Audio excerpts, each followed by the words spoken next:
Bangladesh football federation Bafufe কার্যনির্বাহী কমিটির নির্বাচনের তফসিল ঘোষণা করা হয়েছে। অন্তর্বর্তী সরকার দায়িত্ব নেয়ার পর প্রথম আলোচিত নির্বাচনের তফসিল এটি। বয়সসীমা মেনে বাংলাদেশের যে কোনো নাগরিক এই নির্বাচনে অংশ নিতে পারবেন। পারভেজ খোকনের রিপোর্ট।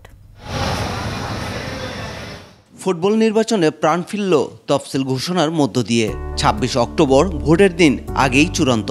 এর আগের গুরুত্বপূর্ণ তারিখগুলো ঘোষণা করেন প্রধান নির্বাচন কমিশনার মেজবাউদ্দিন। সেটা চূড়ান্ত করে আমরা আপনাদের সামনে ঘোষণা করছি। তফসিল অনুযায়ী নির্বাচনের জন্য মনোনয়নপত্র সংগ্রহ শুরু হবে ৯ অক্টোবর, চলবে ৩ দিন।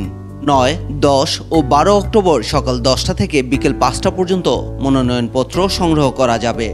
মনোনয়নপত্র দাখিলের শেষ তারিখ ১৪ ও ১৫ অক্টোবর, যাচাই বাছাই ১৬ অক্টোবর। মনোনয়নপত্র প্রত্যাহারের সময়সূচি ১৯ অক্টোবর সকাল থেকে ২০ অক্টোবর বেলা ২টা পর্যন্ত।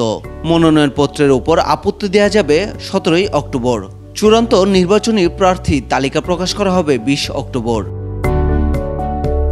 শিয়া বাটার ও ভিটামিন ই সমৃদ্ধ Lily glam beauty soap. Lily, always beautiful. বাফুফের কার্যনির্বাহী কমিটিতে মোট পদ ২০টি। সভাপতি, সিনিয়র সহ সভাপতির ৩টি পদের পাশাপাশি নির্বাহী কমিটির সদস্য পদের সংখ্যা ১৫। কাউন্সিলর হতে ১৩৭টি আবেদনপত্র জমা পড়েছিল। যাচাই বাছাই শেষে ১৩৩টি আবেদনপত্রের চূড়ান্ত অনুমোদন দেয়া হয়েছে।